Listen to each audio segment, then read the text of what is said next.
Ray optics chapter का जो next topic है उस टॉपिक का नाम है क्रिटिकल एंगल।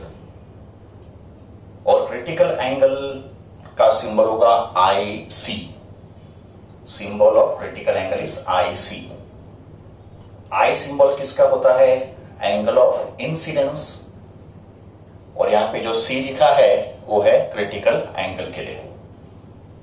तो अगर क्रिटिकल एंगल का सिंबल आई सी है तो ये एक एंगल ऑफ इंसिडेंस होगा, बिकॉज सिंबल में आई सी लिखा है।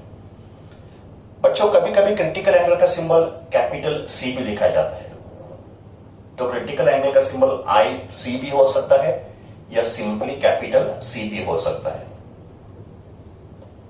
Critical angle is based on refraction of light phenomena. का मतलब ये जो क्रिटिकल एंगल है ये रिफ्रैक्शन ऑफ लाइट में होता है। And critical angle is possible when light travels from denser medium, optically denser medium into optically rarer medium. तो लाइट जब भी डेंसर मीडियम से रेयर मीडियम ट्रेवल करता है तभी क्रिटिकल एंगल पॉसिबल होता है। लाइट अगर रेयर मीडियम से डेंसर मीडियम ट्रेवल कर रहा है तो critical angle is not possible. Okay, now let us understand this concept.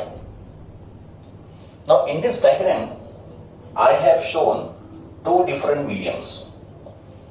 Upper medium is rarer medium, का मतलब यहां पे एक रेयर मीडियम है, फॉर एग्जाम्पल एयर है या वैक्यूम है, and let mu r be the refractive index of rarer medium. Mu is a symbol of refractive index, r stands for rarer medium. And यहां पे below जो medium है यहां पे वो एक डेंसर मीडियम है और डेंसर मीडियम का refractive index mu d. d stands for denser and mu stands for refractive index. तो mu r is refractive index of rarer medium, mu d is refractive index of denser medium. और ये होगा boundary separating rarer medium and denser medium. अभी एक ray of light denser medium से rarer medium travel कर रहा है। Critical angle is possible when light travels from denser medium to rare medium. तो लाइट रे डेंसर मीडियम से rarer medium travel करेगा, तो इस रे को बोला जाएगा incident ray. We know that when light travels from denser medium to rare medium it bends away from the normal. तो after refraction ray will bend away from the normal. Now अगर आप incident ray को away from the normal bend करोगे, का मतलब incident ray धीरे धीरे ऐसे बेंड करो, तो फिर angle of incidence goes on increasing. तो as incident ray goes this side angle of incidence increase होना शुरू करेगा, तो रिफ्रैक्टेड रे भी इस तरफ आना शुरू करेगा धीरे धीरे। इसका मतलब angle of refraction also starts increasing. तो as angle of incidence increases angle of refraction also increases. और फिर एक स्टेज आएगा जहां पे रिफ्रैक्टेड रे ऐसे बाउंड्री पे ट्रेवल करेगा, का मतलब रिफ्रैक्टेड रे पहले यहां गया, फिर आई को इंक्रीज किया तो इस तरफ आ गया, फिर और आई को इंक्रीज किया तो इस तरफ आ गया, फिर एक पर्टिकुलर एंगल पे क्या हो जाएगा, रिफ्रैक्टेड रे ऐसे बाउंड्री पे ट्रेवल करेगा। एंड अगर रिफ्रैक्टेड रे बाउंड्री पे ट्रेवल करेगा तो एंगल ऑफ रिफ्रैक्शन कितना हो जाएगा, 90 डिग्री हो जाएगा। तो जिस एंगल ऑफ इंसिडेंस पे रिफ्रैक्टेड रे बाउंड्री पे ट्रेवल करता है या एंगल ऑफ रिफ्रैक्शन 90 डिग्री होता है, such angle of incidence is called critical angle. तो क्रिटिकल एंगल एक एंगल ऑफ इंसिडेंस होगा जो डेंसर मीडियम में फॉर्म होगा, at which angle of refraction in a rare medium is 90 degree. तो ये होगा कंसेप्ट ऑफ क्रिटिकल एंगल। तो when I is equal to IC, R equals to 90 degree. Critical angle पे refracted ray क्या करता है, बाउंड्री पे ट्रेवल करता है। तो definition of critical angle, when a रे of light travels from optically denser medium into optically rarer medium. ये necessary condition है critical angle form होने के लिए. Light must travel from denser medium to rarer medium. तो when a ray of light travels from optically denser medium into optically rarer medium, the angle of incidence in the denser medium, the angle of incidence in a denser medium, for which the angle of refraction in the rarer medium is 90 degree, is called as critical angle for a given pair of media. का मतलब ये जो critical angle है ये दो medium के लिए define होता है, between the two mediums, that's why pair of medium. तो इक्वेशन हमको क्या याद रखना है? When I equals to IC, R equals to 90 degree. का मतलब when angle of incidence equals to critical angle, angle of refraction is 90 degree. Let us obtain the formula for critical angle in terms of refractive index. Now, इस case में light travel फॉर रहा है denser medium से rarer medium. तो since light is travelling from denser medium into rarer medium, we define refractive index of rarer medium with respect to denser medium. ये R क्या है? रेयर मीडियम का symbol है. ये D क्या है? डेंसर मीडियम का सिंबल है. तो mu R D as per Snell's law it is sin I upon sin R.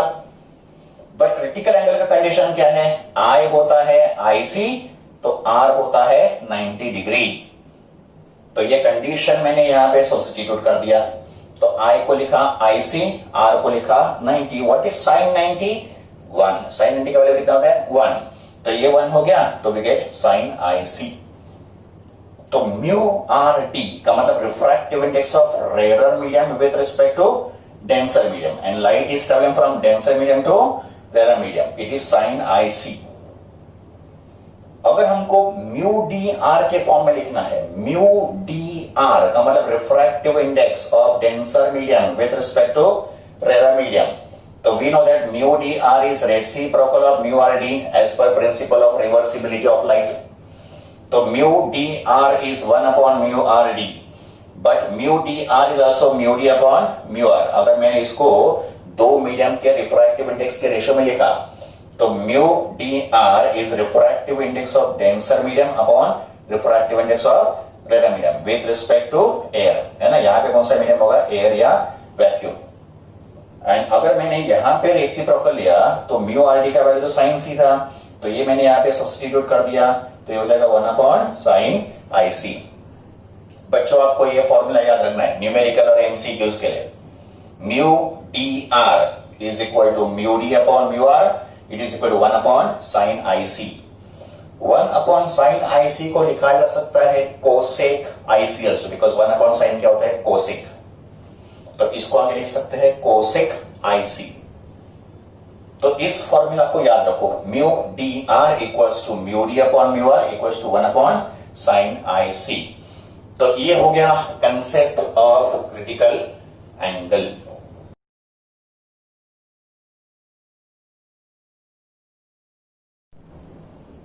After understanding the phenomena of critical angle, let us now study the concept of total internal reflection. Total internal reflection, और इसको हम लोग short में बोलेंगे TIR. TIR, total internal reflection, TIR. Total internal reflection is the next step of critical angle. Okay? Now, यहां पे observe करो, मैंने दो मीडियम को ड्रॉ किया है. एक ऑप्टिकली रेयर मीडियम है, एग्जाम्पल एयर. सपोज यहां पे एयर मीडियम है, ऑप्टिकली रेयर मीडियम, और यहां पे ऑप्टिकली डेंसर मीडियम है, से फॉर एग्जाम्पल वाटर. तो ये पूरा वाटर मीडियम है, this is entire water medium, और यहां पे रेयर मीडियम है which is air. Air and water मैंने दो एग्जाम्पल लिए. नेसेसरी नहीं कि हमेशा यही दो एग्जाम्पल होंगे, it can be two different mediums, rarer medium and denser medium. और ये होगा इंटरफेस. इंटरफेस का मतलब boundary of rare medium and denser medium.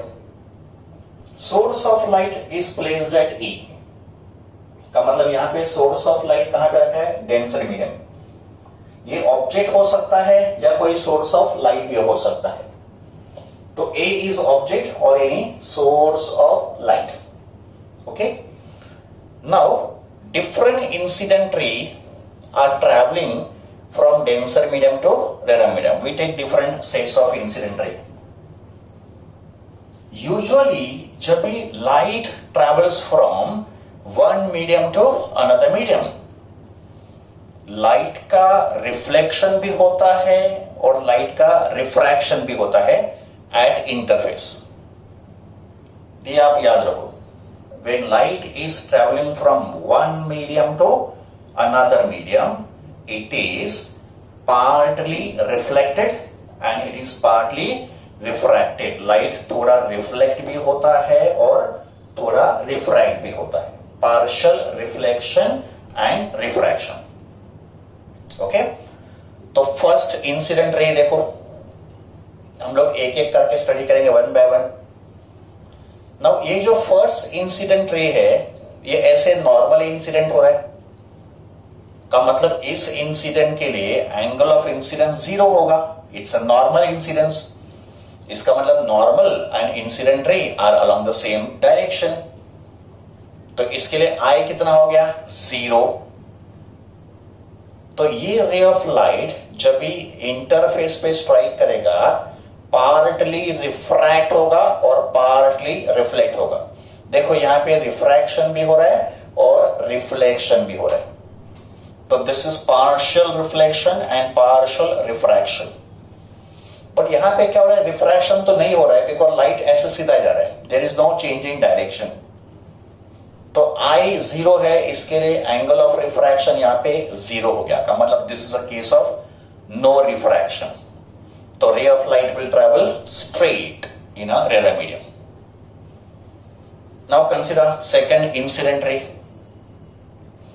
Second incident ray is falling obliquely at the interface. ये तो नॉर्मली फॉल किया, ये रे कैसे फॉल कर रहा है, obliquely, making some angle with the normal. तो यहां पे एन जो है ना, वो सब जगह पे नॉर्मल को रिप्रेजेंट कर रहा है. तो this is incident ray which is incident at the interface at point O. तो इस रे का रिफ्रैक्शन हो गया और थोड़ा रिफ्लेक्शन भी हो गया. तो this is partial reflection and refraction, जो नॉर्मली होता भी है. नाउ यहां पे I1 is angle of incidence and R1 is angle of refraction. And R1 is greater than I1 because light ray travel from denser medium to rare medium. का मतलब after refraction ये ray ऐसे away from the normal bend करेगा. ठीक है, तो ray of light will bend away from the normal. तो R1 is greater than I1. But यहां पे लाइट का रिफ्लेक्शन भी हो रहा है और रिफ्रैक्शन भी हो रहा है. तो इस रे को बोला जाएगा partially reflected ray. This is partially reflected ray and this is partially refracted रे. दोनों हो रहा है, रिफ्लेक्शन भी हो रहा है, रिफ्रैक्शन भी हो रहा है. So whenever light is incident at the interface of two medium, it is partly reflected and partly refracted.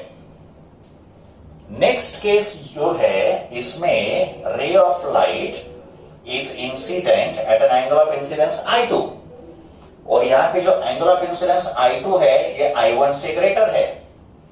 I2 is greater than I1.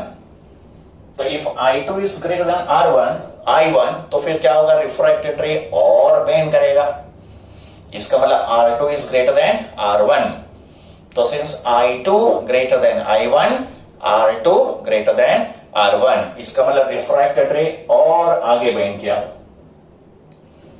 अभी इससे क्या होगा, जैसे एंगल ऑफ इंसिडेंस और इंक्रीज होगा, एंगल ऑफ रिफ्रैक्शन भी इंक्रीज होगा. तो as angle of incidence increases, angle of refraction also increases. Then we come to boundary condition. Boundary condition में incident ray is incident at an angle of incidence IC. What is IC? Critical angle.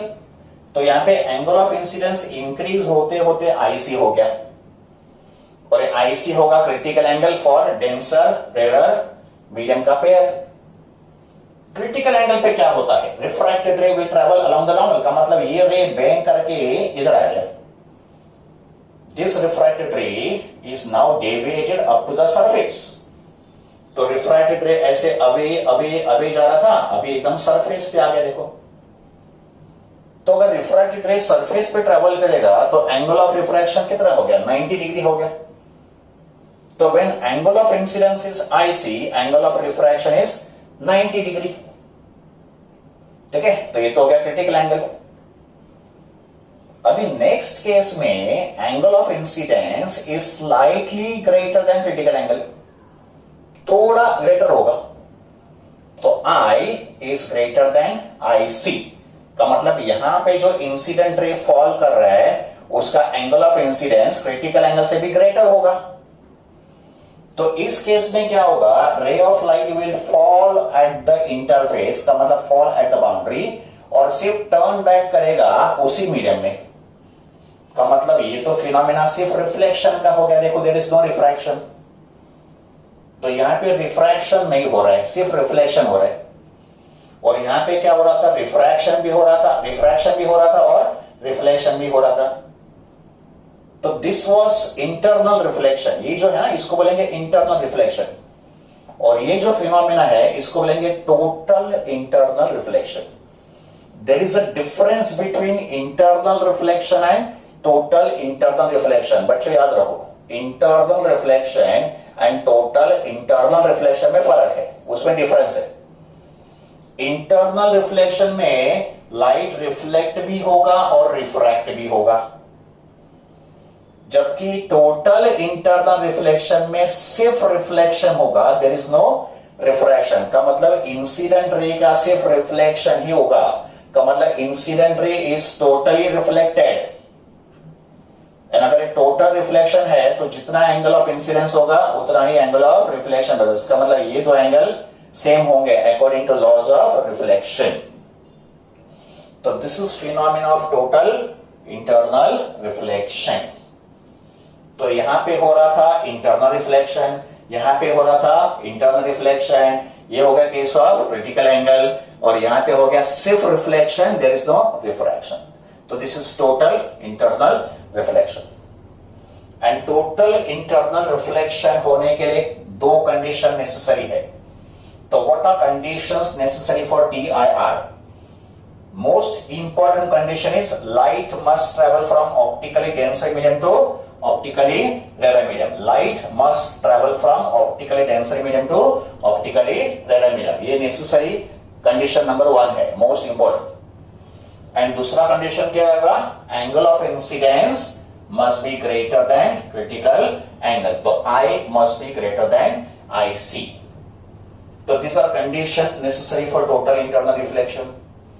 And these are definition of internal reflection and total internal reflection. ये दो phenomena अलग अलग है, आपको इसको याद रखना है ठीक से। What is definition of internal reflection? When light travels from denser medium to rarer medium, at the interface it is partly reflected and partly refracted. Reflection भी हो रहा है और refraction भी हो रहा है। तो this phenomena is called total reflection. And what is the definition of total internal reflection? When a ray of light passing through a denser medium is incident on the surface of a rarer medium at an angle of incidence greater than critical angle, at an angle of incidence greater than critical angle, then the ray is totally reflected in the denser medium. This phenomenon is called total internal reflection. तो ये हो गया phenomena of total internal reflection.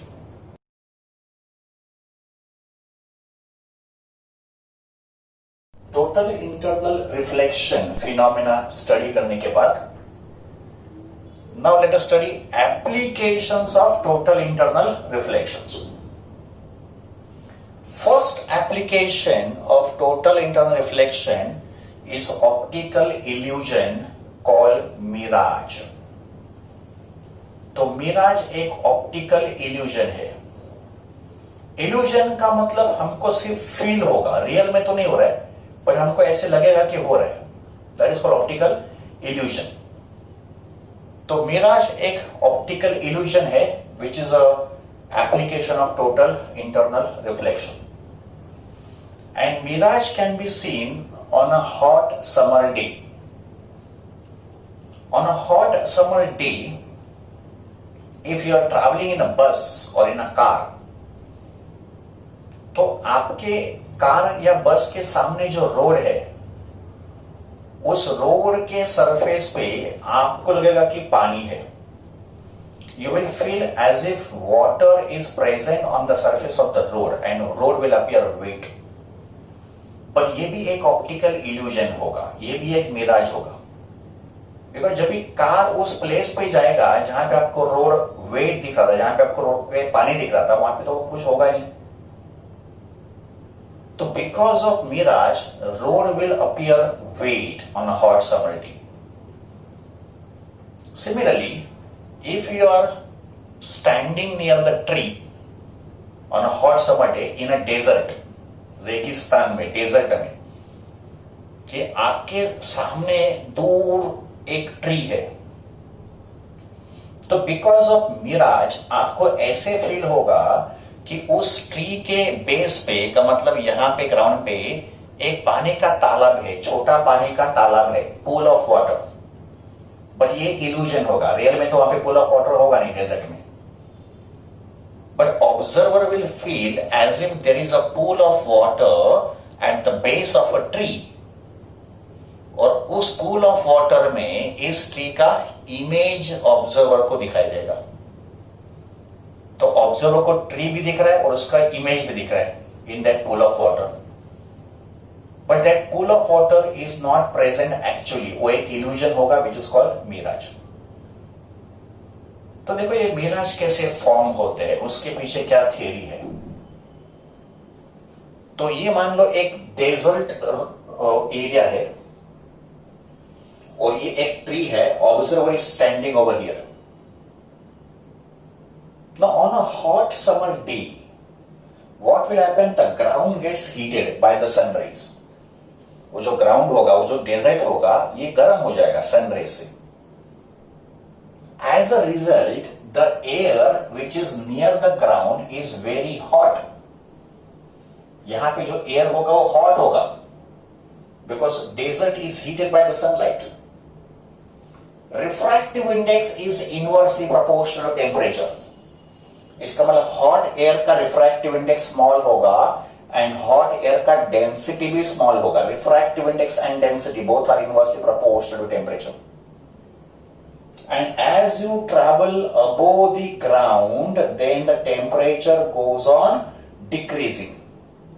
As a result, refractive index and density goes on increasing. इसका मतलब ground से थोड़ा और ऊपर एयर कूल होगा, इसका मतलब इस कूल एयर का रिफ्रैक्टिव इंडेक्स लार्ज होगा as compare to hot air.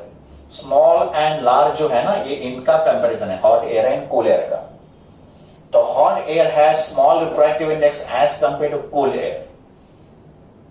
तो कूल एयर का रिफ्रैक्टिव इंडेक्स भी लार्ज होगा और कूल एयर का डेंसिटी भी लार्ज होगा. ठीक है, और ऊपर जाएंगे तो फिर एयर और कूल हो जाएगा.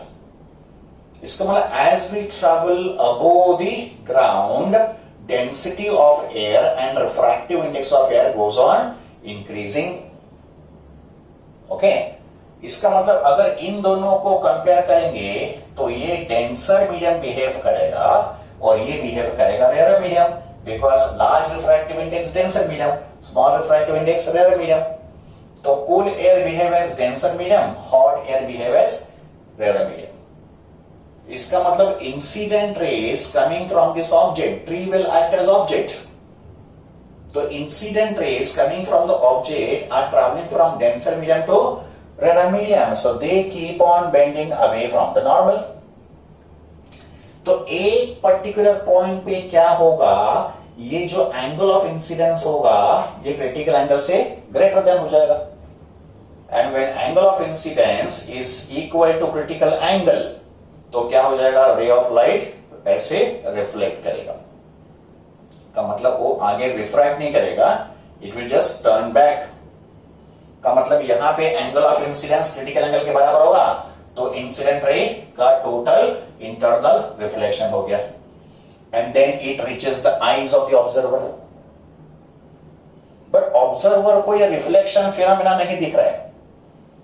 ऑब्जर्वर को क्या फील हो रहा है कि लाइट हमेशा स्ट्रेट लाइन में आता है। Observer feels that the light travels in straight line. तो ऑब्जर्वर को ऐसे लगेगा कि ये लाइट जो है ना, ये वाला लाइट, ये स्ट्रेट लाइन से आया होगा। एज अ रिजल्ट इस ऑब्जेक्ट का एक वर्चुअल इमेज बन गया। Because of this reflection we get a virtual image of this tree because tree will act as object.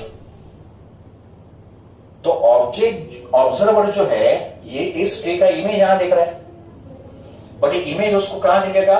In a pool of water. तो observer को सिर्फ ऐसे फील होगा, ये उसका इल्यूजन होगा कि यहां पे पानी का एक स्मॉल पूल ऑफ वाटर है, एक छोटा पानी का तालाब है, और उस पानी के तालाब में इस ट्री का इमेज फॉर्म हो गया। But actually image is form because of total internal reflection. तो such a phenomena which take place on a hot summer day in desert as well as tar road. Road पे भी होता है, टार का मतलब डामर वाला रोड होगा। तो this phenomena taking place in desert or a tar roads on a hot summer day is called as mirage. तो ये हो गया टोटल इंटरनल रिफ्लेक्शन का first application, that is formation of mirage. Second application of total internal reflection is sparkling of diamonds या brilliance of diamonds. Diamonds का जो चमक होता है, स्पार्कल जिसको बोलते हैं या ब्रिलियंस बोलते हैं, it is also due to total internal reflection. And we know that diamond is very costly. And cost of the diamond is because of its brilliance. उसमें जो चमक है डायमंड में, वही उसका कॉस्ट डिसाइड करता है। बट डायमंड विल स्पार्कल, या डायमंड के जो चमक होते हैं वो हमको लाइट में दिखाई देंगे। का मतलब अलग अलग डायरेक्शन से अगर डायमंड के ऊपर लाइट फॉल करेगा तभी उसका टोटल इंटरनल रिफ्लेक्शन होगा, एंड तभी हमको डायमंड का स्पार्कल दिखाई देगा। अंधेरे में तो डायमंड का स्पार्कल दिखाई नहीं देगा। इसके लिए इन ए ज्वेलरी शॉप, अगर आप किसी ज्वेलरी शॉप में जाएंगे, you will find lot of lights. वहां पे बहुत सारे बल्ब्स होंगे, बिकॉज जितने अलग अलग डायरेक्शन से लाइट डायमंड के ऊपर फॉल करेंगे उतना डायमंड स्पार्कल करेगा। एंड स्पार्कलिंग या brilliance of diamond is due to total internal reflection.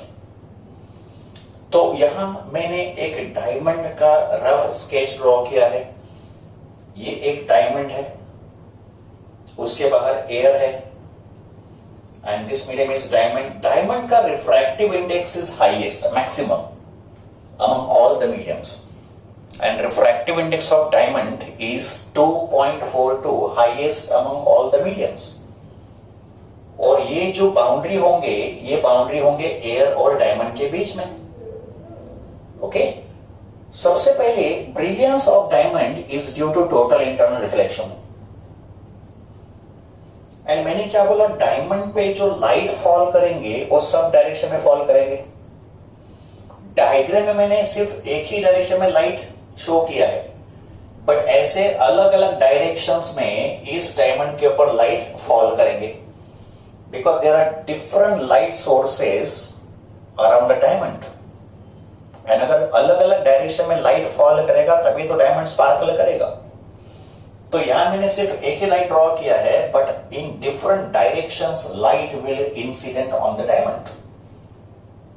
तो light will incident from many directions, याद रखो। Critical angle for diamond air interface is about 24.4 degree, which is very small. तो diamond और air ये जो medium है, इन दो medium के लिए क्रिटिकल एंगल कितना होता है? 24.4। ये अगर वैल्यू आपको फाइंड करना है तो आपको इसका साइन इनवर्स फाइंड करना है।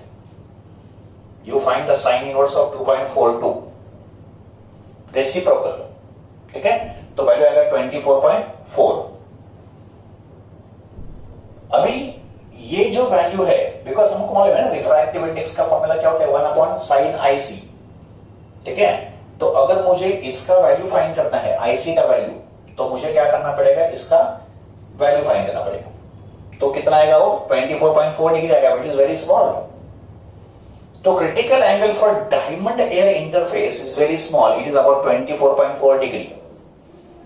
इससे क्या होगा, एक बार लाइट डायमंड के अंदर एंटर करेगा तो हर बार उसका जो एंगल ऑफ इंसिडेंस होगा ये क्रिटिकल एंगल से ज्यादा ही होगा, बिकॉज क्रिटिकल एंगल बहुत स्मॉल है। तो whenever light incident on the diamond air interface, उसका जो एंगल ऑफ इंसिडेंस होगा ये हमेशा क्रिटिकल एंगल से ज्यादा होगा। तो light will undergo multiple total internal reflection. देखो यहां पे तो रिफ्रैक्शन हुआ है, जब ये लाइट यहां पे आया तो उसका टोटल इंटरनल रिफ्लेक्शन हो गया, यहां पे चला गया वापस उसका टोटल इंटरनल रिफ्लेक्शन हो गया। तो ऐसे मल्टीपल रिफ्लेक्शंस करके लाइट डायमंड के बाहर आएगा। तो लाइट यहां से अंदर आया, it will undergo multiple reflections, interreflections, and then it will come out from these directions. तो because of multiple total internal reflections, light जो है हमको डायमंड जो है वो स्पार्कलिंग होते हुए दिखाई देता है। तो different incident rays traveling in different path and coming out of the diamond at different times and different angle causes the sparkling effect. Because ये तो सिर्फ एक रे ऑफ लाइट के लिए हो गया, ये समझो इस डायरेक्शन में आ रहा है। वैसे और एक यहां समझो इंसिडेंट रे होता, ये भी ऐसे मल्टीपल रिफ्लेक्शन करके समवेयर यहां से आता। तो we have multiple light coming from the diamond at different times and at different path, and that causes sparkling of diamond. अगर ये व्हाइट लाइट होगा तो white light is a combination of 7 colours, therefore यहां पे total reflections के साथ dispersion भी होगा, and because of dispersion diamond का जो स्पार्कल होगा उसमें we can see different colours. तो during sparkling of diamonds when we see different colours, it is because of dispersion of light. तो this is phenomena of total, this is application of total internal reflection, which is sparkling या brilliance of diamonds. Next application of total internal reflection is optical fibers. Optical fibers are better than cables and wires. ये जो optical fibre होते हैं ये cable और wire से भी superior होते हैं, बहुत अच्छे होते हैं। And through optical fibers, nowadays we can send audio and video signals over a large distances, over long distances, from one country to another country. And such communication is called optical fiber communication. So sending audio and video signal via optical fibers is called optical fiber communication. तो nowadays internet communication का मतलब internet का जो ये होता है cable होता है, ये ऑप्टिकल फाइबर के फॉर्म में होता है। Even telephone lines are nowadays are made up of optical fibres. तो optical fibres also uses phenomena of total internal reflection. तो सबसे पहले हम लोग उसका कंस्ट्रक्शन देखेंगे, उसके बाद वर्किंग। ऑप्टिकल फाइबर्स, यहां मैंने ऑप्टिकल फाइबर का एक डायग्राम ड्रॉ किया है। फाइबर का मतलब एक थीन फाइबर होगा, extremely thin, almost as thin as hair.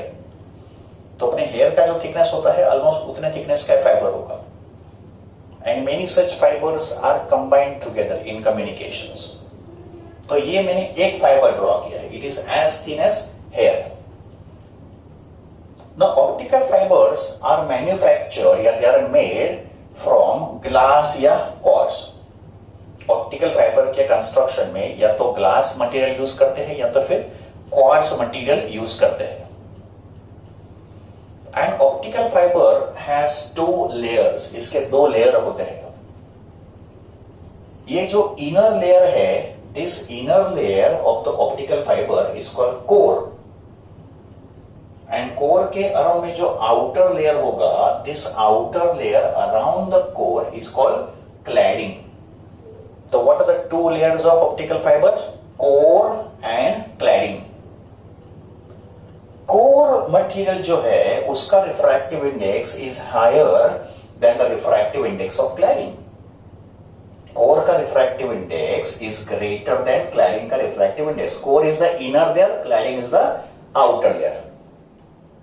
And since refractive index of core medium is greater than refractive index of cladding medium, core will act as denser medium and cladding will act as rarer medium. जिसका refractive index high होगा वो denser medium behave करेगा और जिसका refractive index low होगा that will behave as rarer medium. तो in optical fiber, core is denser medium and cladding is rarer medium. Okay, so ये हो गया construction of optical fiber. Two layers, core and cladding, and refractive index of core is greater than refractive index of cladding. Now, after construction, let us see the working part. Audio and video signals जो हमको send करने हैं उसको हम लोग किसी carrier wave के ऊपर लोड करेंगे. Carrier wave can be LED, light emitting light. तो laser light emitted from LED will be used as a carrier. का मतलब audio and video signals are loaded on a light. It can be laser light. फिर ये light किसी suitable angle पे इस optical fibre में enter करेगा. This light is carrying the audio and video signal जो हमको ट्रांसमिट करना है. तो this light will enter the fibre at suitable angle of incidence. फिर ये लाइट जब भी फाइबर के अंदर आएगा तो ये एक इंटरफेस पे फॉल करेगा. ये होगा boundary of core and cladding. But फिर यहां पे जो एंगल ऑफ इंसिडेंस होगा ये ग्रेटर देन क्रिटिकल एंगल होगा. Critical angle between core and cladding. And since angle of incidence is greater than critical angle, यहां पे लाइट का टोटल इंटरनल रिफ्लेक्शन होगा. Same thing will happen here, same thing will happen here, same thing will happen here. इसका मतलब light signal passing through optical fibre suffers multiple reflections, repeated multiple reflections, and then it comes out from the other end.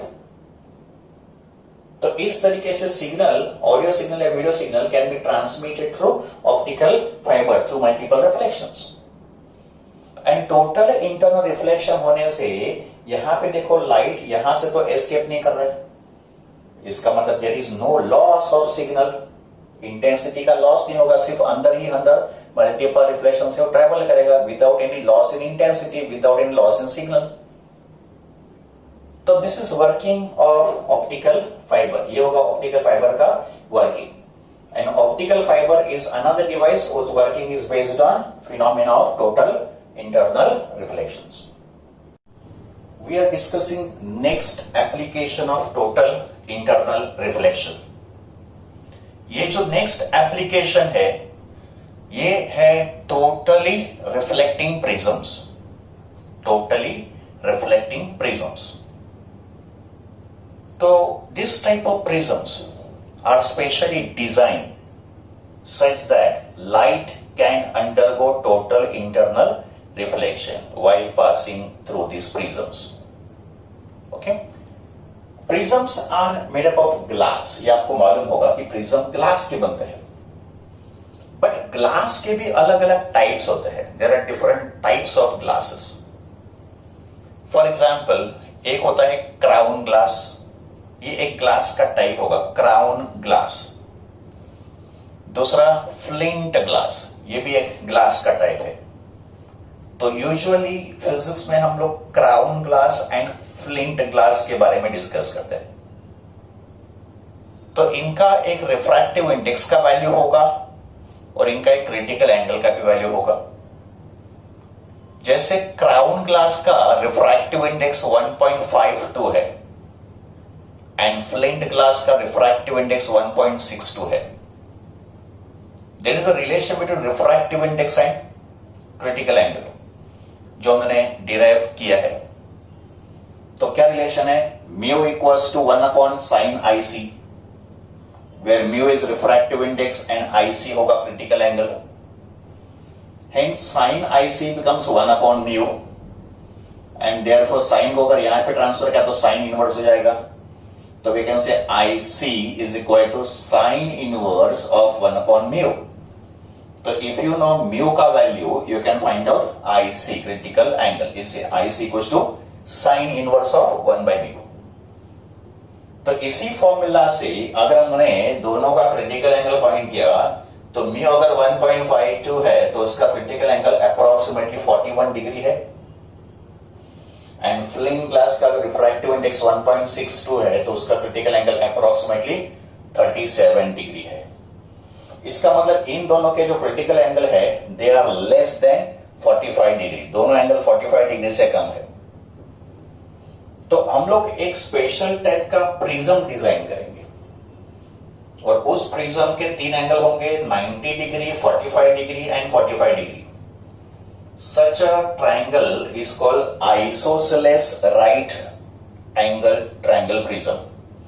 का मतलब ये जो prism होगा उसको बोलेंगे isosceles right angle prism। right angle prism because एक एंगल 90 डिग्री है।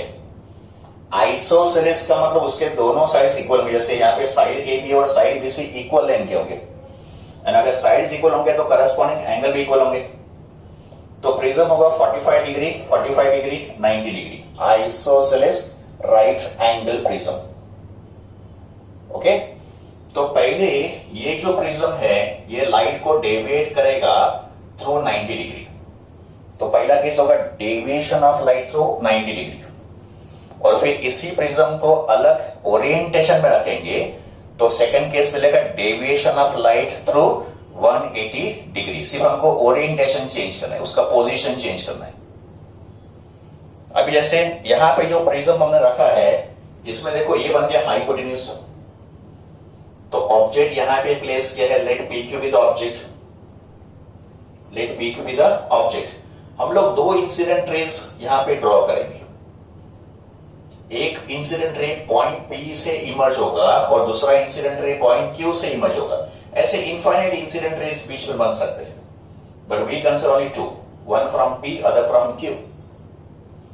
इस पॉइंट पे रिफ्रैक्शन नहीं होगा बिकॉज यहां पे एंगल ऑफ इंसिडेंस 0 डिग्री है। दोनों केस में एंगल ऑफ इंसिडेंस 0 डिग्री है बिकॉज लाइट ऐसे नॉर्मली फॉल कर रहा है। तो विदाउट रिफ्रैक्शन ये लाइट सीधा चला गया and then the light falls on the hypotenuse. जो मैं यहां पे एक्सप्लेन कर रहा हूं वही यहां पे हो रहा है ना, यहां पे सिमिलर फिनोमेना है। तो मैं जो यहां पे एक्सप्लेन कर रहा हूं वही यहां पे हो रहा है। तो यहां पे तो रे सीधा चला गया बिकॉज यहां पे एंगल ऑफ इंसिडेंस 0 है तो एंगल ऑफ रिफ्रैक्शन भी 0 होगा and then it falls on the hypotenuse. तो ये जो हाइपोटेन्यूज है ये ग्लास और एयर का बाउंड्री है। देखो बिकॉज अंदर ग्लास है, बिकॉज प्रिज्म बना है ग्लास का और बाहर क्या होगा, एयर मीडियम। तो यहां पे light is incident on a glass air interface. तो यहां मैंने एक नॉर्मल ड्रॉ किया। तो अगर ये इंसिडेंट रे है और ये नॉर्मल है तो ये बनेगा एंगल ऑफ इंसिडेंस। एक सिंपल ज्योमेट्री से हम लोग इस एंगल को भी प्रूव कर सकते हैं 45 डिग्री। सिंपल ज्योमेट्री देखो, ये एंगल कितना होगा, 90 डिग्री होगा, है ना। ये वाला एंगल 90 डिग्री है, ये हमको पता है 45 डिग्री। तो अगर ये 90 है, ये 45 डिग्री है, तो ये कितना हो गया, 45 डिग्री हो गया। ये अगर 45 डिग्री है और ये नॉर्मल है तो फिर यहां से और यहां पे कितना एंगल बनेगा, 90 डिग्री बनेगा यहां पे। तो ये अगर 45 डिग्री है तो इस एंगल को भी 45 डिग्री होना पड़ेगा। देखो मैं वापस एक्सप्लेन करता हूं, ये एंगल 90 डिग्री है, ये 45 डिग्री हमको पता है, तो ये 45 डिग्री हो गया। इन दो एंगल का सम होगा 90 डिग्री बिकॉज यहाँ पे नॉर्मल है तो नॉर्मल का परपेंडिकुलर होगा। तो अगर हमको ये एंगल 45 डिग्री पता है तो this angle has to be 45 degree. इसका मतलब यहाँ पे जो एंगल ऑफ इंसिडेंस है जो 45 डिग्री है, तो ये 45 डिग्री क्रिटिकल एंगल से ज्यादा होगा। ये प्रिज्म या तो क्राउन ग्लास से बनाएंगे या तो फिर फ्लेम ग्लास से बनाएंगे। तो ये 45 डिग्री का जो एंगल है ये 41 से भी ग्रेटर है और 37 से भी ग्रेटर है। तो यहाँ पे कंडीशन क्या हो गया, angle of incidence is greater than critical angle. Let us write down this condition. तो यहाँ पे हम लोग क्या बोलेंगे, ये जो एंगल ऑफ इंसिडेंस है, this angle of incidence is greater than critical angle. तो यहाँ पे क्या होगा, लाइट का टोटल इंटरनल रिफ्लेक्शन होगा। तो इस पॉइंट पे और इस पॉइंट पे angle of incidence critical angle से ग्रेटर है, तो यहां पे light will undergo total internal reflection. तो देखो ये हो गया टोटल इंटरनल रिफ्लेक्शन, बाउंड्री पे स्ट्राइक किया एंड देन टर्न्स बैक। वैसे ये हो गया टोटल इंटरनल रिफ्लेक्शन। तो अगर ये टोटल इंटरनल रिफ्लेक्टेड रेज है का मतलब ये इंसिडेंट रे है और ये रिफ्लेक्टेड रे है का मतलब ये एंगल ऑफ इंसिडेंस है, तो ये एंगल ऑफ रिफ्लेक्शन है एंड दोनों एंगल सेम होंगे by the law of reflection. वैसे ये एंगल ऑफ इंसिडेंस, ये एंगल ऑफ रिफ्लेक्शन, तो दोनों एंगल सेम होने चाहिए। तो फिर ये रे देखो यहां पे स्ट्राइक कर रहा है, फिर उसका टोटल इंटरनल रिफ्लेक्शन हो रहा है का मतलब पॉइंट पी का इमेज यहां मिल रहा है पी डैश पे, और पॉइंट क्यू से जो रे निकला है उसका यहाँ पे टोटल इंटरनल रिफ्लेक्शन हो गया और हमको इमेज यहां मिलेगा। ठीक है, तो अगर पी क्यू ऑब्जेक्ट है तो पी डैश क्यू डैश उसका इमेज हो गया। तो यहाँ पे ऑब्जेक्ट का जो इंसिडेंट रे होगा ये 90 डिग्री से टर्न हो गया का मतलब vertical object will appear horizontal and horizontal object will appear vertical. तो ये हो गया deviation of ray through 90 degree using isosceles right angle prism. And यहां ऑब्जर्व करो incident rays are falling on the hypotenuse. अगर 180 डिग्री का deviation चाहिए तो प्रिज्म को हम लोग इस तरीके से रखेंगे। तो यही प्रिज्म को मैंने ऐसे होल्ड किया, ट्रायंगल एबीसी, ये एंगल 90 डिग्री है एंड ये एंगल ए एंड सी कितने होंगे 45 डिग्री ईच। ये ऑब्जेक्ट है। अभी यहां पे जो इंसिडेंट रेज होंगे ये हाइपोटेन्यूज में से पास होंगे। डिफरेंस ऑब्जर्व करो, यहां पे incident rays are passing through one side of this prism and they are incident on a hypotenuse. यहां पे incident rays are passing through the hypotenuse and they are incident on one of the side of the prism. ये difference है देखो इन दोनों में। तो इन दोनों में डिफरेंस ऑब्जर्व करो, incident rays are passing through one side and incident on the hypotenuse. Incident rays are passing through the hypotenuse and incident on one side of the prism. तो यहां पे एंगल ऑफ इंसिडेंस 45 डिग्री होगा, same geometry. ये angle 90 degree है, ये 45 degree है, तो ये एंगल 45 डिग्री होगा। ये 45 होगा तो ये भी 45 डिग्री होगा। सेम ज्योमेट्री यहां पे भी होगा। ये एंगल 45 है, इसके लिए एंगल भी 45 डिग्री हो गया। इसका मतलब यहां पे जो एंगल ऑफ इंसिडेंस है ये भी क्रिटिकल एंगल से ज्यादा हो गया। तो यहां पे टोटल इंटरनल रिफ्लेक्शन हो गया, इधर भी टोटल इंटरनल रिफ्लेक्शन हो गया। फिर ये जो रिफ्लेक्टेड रेज होंगे ये साइड बीसी पे फॉल करेंगे। यहां पे मैंने नॉर्मल ड्रॉ किया, वापस देखो सिंपल ज्योमेट्री, ये 45 है, इसके लिए ये 45 डिग्री हो गया। Law of reflection, angle of incidence equals to angle of reflection, and अगर ये 45 डिग्री हो गया तो ये एंगल भी 45 डिग्री हो गया। ये 90 है, ये 45 है, इसके लिए एंगल भी 45 डिग्री हो गया, और ये 45 इसके लिए this angle also becomes 45। Simple geometry. इसका मतलब यहां पे भी एंगल ऑफ इंसिडेंस क्रिटिकल से ज्यादा है का मतलब यहां पे भी टोटल इंटरनल रिफ्लेक्शन हो गया। तो पहले केस में TIR सिर्फ एक बार हो रहा है, यहां पे TIR 2 बार हो रहा है, 2 टाइम्स। टोटल इंटरनल रिफ्लेक्शन यहां पे कितनी बार हो रहा है? 2 बार हो रहा है। ठीक है, तो P से निकला हुआ रे फर्स्ट रिफ्लेक्शन, सेकंड रिफ्लेक्शन यहां पे आ गया, ये हो गया P का इमेज। Q से निकला हुआ रे यहाँ पे फर्स्ट रिफ्लेक्शन, यहाँ पे सेकंड रिफ्लेक्शन, यहाँ पे आ गया। इसका मतलब PQ अगर ऑब्जेक्ट है तो P डैश Q डैश उसका इमेज है। तो यहां ऑब्जर्व करो, ऑब्जेक्ट इस तरह था तो उसका इमेज ऐसे फॉर्म हुआ। ऑब्जेक्ट ऐसे था ना, तो उसका इमेज देखो ऐसे फॉर्म हुआ। तो this is deviation through 180 degree. यहां पे ऑब्जेक्ट वर्टिकल था, उसका इमेज हॉरिजॉन्टल फॉर्म हुआ। तो this is deviation through 90 degree and यहाँ पे डेविएशन थ्रू 180 डिग्री। तो total internal reflection phenomena can be use for totally reflecting prisms. और ये प्रिज्म क्या करते हैं, या तो लाइट को 90 डिग्री से डेविएट करेंगे या तो फिर 180 डिग्री से डेविएट करेंगे। So this is another application of total internal reflection. Okay, अभी जो हमने टोटल रिफ्लेक्टिंग प्रिज्म स्टडी किए, तो उन प्रिज्म्स को, टोटली रिफ्लेक्टिंग प्रिज्म जो भी हमने स्टडी किए, उन प्रिज्म्स को यूज करते हैं प्रिज्म बाइनोकुलर्स या prismatic binoculars and device called periscope. And totally reflecting prisms works on the phenomena of total internal reflection. तो सबसे पहले प्रिज्म बाइनोकुलर्स देखो। This is the diagram of prismatic binoculars. Now binoculars consist of two telescope arrange side by side. का मतलब ये एक telescope होगा जो ट्यूब के फॉर्म में होगा और ये दूसरा टेलीस्कोप होगा जो ट्यूब के फॉर्म में होगा। तो it consist of two telescope. तो prism binocular consist of two telescope arrange side by side. Okay, and दोनों टेलीस्कोप में कंस्ट्रक्शन सेम है। तो मैं एक टेलीस्कोप का कंस्ट्रक्शन एक्सप्लेन करता हूं, राइट साइड में भी वही हो रहा है, same construction. Every telescope consist of to lenses, convex lens use करता है। First lens is called objective lens, तो ये ऑब्जेक्टिव लेंस है, and the second lens is called eyepiece. तो ये एक टेलीस्कोप है जिसका ये ऑब्जेक्टिव लेंस है और ये आईपीस लेंस है। सेकंड टेलीस्कोप में भी ऑब्जेक्टिव लेंस है, eyepiece lens. And objective lens is bigger than the eyepiece lens. देखो ऑब्जेक्टिव साइज में बड़ा है एंड आईपीस लेंस साइज में छोटा है। और यहां पे हम लोग two isosceles right angle prism use करेंगे। These are two prisms, isosceles right angle prism. तो ray of light will enter through the objective, फिर उसका फर्स्ट प्रिज्म में टोटल इंटरनल रिफ्लेक्शन हो रहा है, देखो यहाँ पे।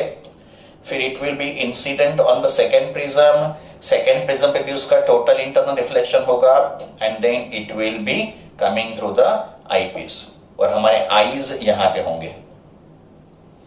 सेकेंड टेलीस्कोप में सेम हो रहा है। तो ray of light will enter through the objective lens, it will fall on the first prism, total internal reflection, fall on the second prism, total internal reflection, and then it will come out from the eyepiece. तो हमारा एक eyes यहां पे होगा, दूसरा eyes यहां पे होगा। का मतलब मान लो ये लेफ्ट आई है तो ये राइट आई होगा। अगर अपने आईज के पोजीशंस यहां पे होंगे तो ये होगा average distance between the to human eyes. तो जब भी हम लोग बाइनोकुलर यूज करेंगे, हमारे आईज यहां पे होंगे और किसी डिस्टेंट ऑब्जेक्ट को हम लोग इस बाइनोकुलर से ऑब्जर्व करेंगे। तो this prism binoculars uses pair of prism. का मतलब दो प्रिज्म एक ट्यूब के अंदर होगा।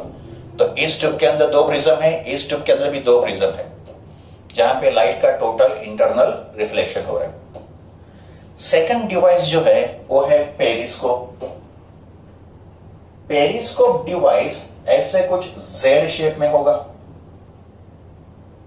और उसका एक ट्यूब पानी के बाहर होगा, आउटसाइड द वाटर, एंड दूसरा जो ट्यूब होगा it is inside the water.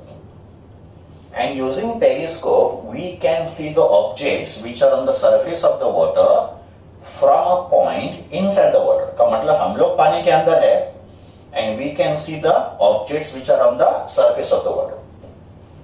Such periscopes are used by the submarines because submarines जो है वो पानी के अंदर ट्रैवल करते हैं।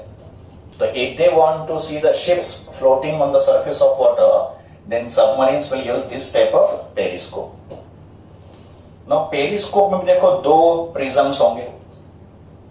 तो light entering the periscope will fall on the first prism, यहाँ पे उसका total internal reflection होगा। Then it will fall on the another prism, यहाँ पे भी उसका total internal reflection होगा, and then it will reach the observer. तो observer can easily see the objects, जैसे यहाँ पे ship मैंने ड्रॉ किया है जो water surface पे float कर रहा है। तो observer can see any object floating on the surface of water from a point inside the water. तो this is working of periscope. तो periscope and prism binoculars uses total reflecting prisms, and these prisms works on the principle of total internal reflection. Another interesting application of total internal reflection is field of vision of fish or swimmer. Fish या swimmer का field of vision का calculation. And this application is important for NEET and JEE examination. का मतलब इस application के MCQs NEET या JEE में आ सकते हैं। ओके, तो let us understand this field of vision of fish or swimmer. तो यहां मैंने वाटर ड्रॉ किया है, ओके। तो ये वाटर मीडियम है, let mu with the refractive index of water. फिर एक फिश वाटर के सरफेस है, this is surface of water. तो एक फिश वाटर के सरफेस से डेप्थ h पे है, तो यहां पे h होगा फिश का डेप्थ। यहां पे मैं फिश के लिए एक्सप्लेन कर रहा हूं, बट अगर स्विमर होगा तो स्विमर भी यहां पे होगा, ओके। तो इट कैन बी फिश और इट कैन बी स्विमर। तो इस फिश का जो डेप्थ है वाटर के सरफेस से वो h है। नाउ ये जो फिश है, इस फिश को वाटर के आउटसाइड की दुनिया एक सर्कल के फॉर्म में दिखाई देगी, और ये सर्कल कहां पे फॉर्म होगा? On the surface of the water. तो fish can see the outside world in the form of circle, and that circle is formed on the surface of the water। का मतलब एक सर्कुलर व्यू होगा water के surface पे, और उस circle से उसको वाटर के बाहर की दुनिया दिखाई देगी फिश को, और सर्कल के बाहर उसको सिर्फ पानी दिखाई देगा। The fish will see only water, no outside world, the fish will see only water. तो वो जो सर्कुलर व्यू होगा फिश का बाहर की दुनिया देखने के लिए, तो उस सर्कुलर व्यू को ही बोलेंगे फील्ड ऑफ विजन। तो फिश का जो फील्ड ऑफ विजन होता है वो एक सर्कल के फॉर्म में होता है, और ये सर्कल कहां पे फॉर्म होगा? On the surface of the water. देखो अब ये सर्कल क्यों होगा? अगर हम लोग इंसिडेंट रेज ड्रॉ करेंगे फिश के आईज से, if you draw incident raise, तो यहां पे जो इंसिडेंट रेज होंगे ये रिफ्रैक्ट होके बाहर जाएंगे। तो यहां पे अगर वाटर मीडियम है तो बाहर एयर मीडियम है, का मतलब rays are travelling from water to air, okay. And since they are travelling from denser to rare, they will bend away from the normal. तो यहां पे ऐसे बहुत सारे रेज फॉर्म होंगे, इंसिडेंट रेज। बट जैसे हम लोग पॉइंट ओ से दूर जाएंगे, ओ होगा इस फील्ड ऑफ विजन का सर्कल, इस फील्ड ऑफ विजन का सेंटर। बट जैसे हम लोग ओ से दूर जाएंगे, angle of incidence goes on increasing, ठीक है। तो ये जो पॉइंट है पॉइंट बी, और यहां पे समझो एक पॉइंट होगा, तो इस पॉइंट पे एंगल ऑफ इंसिडेंस, ये मैंने नॉर्मल ड्रॉ किया, तो यहां पे जो इंसिडेंट रे आ रहा है उसका एंगल बन गया critical angle, because angle of incidence धीरे धीरे इंक्रीज हो रहा था। तो फ्रॉम ओ से बी जो रेज यहां पे ट्रेवल करेंगे उसका एंगल ऑफ इंसिडेंस इंक्रीज हो रहा था। पॉइंट बी पे जो इंसिडेंट रे है उसका एंगल ऑफ इंसिडेंस सी हो गया, वही देखो यहां पे भी हो गया। एंड हमको मालूम है क्रिटिकल एंगल पे एंगल ऑफ रिफ्रैक्शन 90 डिग्री होता है, का मतलब ये जो रे होगा ये आफ्टर रिफ्रैक्शन ऐसे वाटर के सरफेस पे ट्रेवल करेगा, वैसे ये जो रे होगा ये भी आफ्टर रिफ्रैक्शन वाटर के सरफेस पे ट्रेवल करेगा, बिकॉज यहां पे एंगल ऑफ इंसिडेंस कितना है? Critical angle. बट जैसे angle of incidence critical angle से ग्रेटर होगा, तो इस पॉइंट पे और इस पॉइंट पे जो एंगल ऑफ इंसिडेंस फॉर्म हो रहा है ये क्रिटिकल एंगल से भी ग्रेटर है। And we know that when angle of incidence is greater than critical angle, light undergoes total internal reflection. तो देखो लाइट का टोटल इंटरनल रिफ्लेक्शन यहां पे भी हो रहा है, टोटल इंटरनल रिफ्लेक्शन यहां पे भी हो रहा है, और ऐसे ही रिफ्लेक्शन हर एक पॉइंट पे होंगे इसके बियॉन्ड। इसका मतलब इस पॉइंट के बाद फिश को बाहर की दुनिया नहीं दिखाई देगी। Fish can not C the outside world, outside का मतलब outside the water, beyond these points. और ऐसे कितने पॉइंट्स होंगे? Infinite on the circumference. Because इस पॉइंट के बाद क्या होगा? Angle of incidence critical angle से ज्यादा होगा, तो रे ऑफ लाइट वाटर के सरफेस पे स्ट्राइक करेंगे और फिर उनका टोटल इंटरनल रिफ्लेक्शन होगा। These raise will never enter air medium, का मतलब फिश को बाहर की दुनिया इसके तो बाहर दिखाई नहीं देगी। तो ये जो सर्कल फॉर्म होगा उस सर्कल को बोलेंगे field of vision of fish. देखो इमेजिन करता होगा तो कुछ इस तरह होगा। ये मान लो वाटर सरफेस है, हाँ दिस इज वाटर सरफेस, और फिश मान लो यहां पे है ना, तो फिश पानी के अंदर है, this is surface of water. तो फिर क्या होगा कि रेज ऑफ लाइट यहां से आएंगे तो सीधा वाटर से बाहर निकलेंगे, फिर यहां पे जो रेज आएंगे वो भी वाटर के सरफेस से बाहर निकलेंगे, फिर यहां पे समझो क्रिटिकल एंगल फॉर्म हो रहा है, तो क्रिटिकल एंगल यहां भी बनेगा, इधर भी बनेगा, यहां भी बनेगा। तो ऐसे इनफाइनाइट पॉइंट्स को मैंने ज्वाइन किया तो एक सर्कल बनेगा, देखो है ना, एक सर्कल बनेगा। आप इस व्यू से भी देखो, हाँ ये पहला व्यू था, ये पहला व्यू था सर्कल का।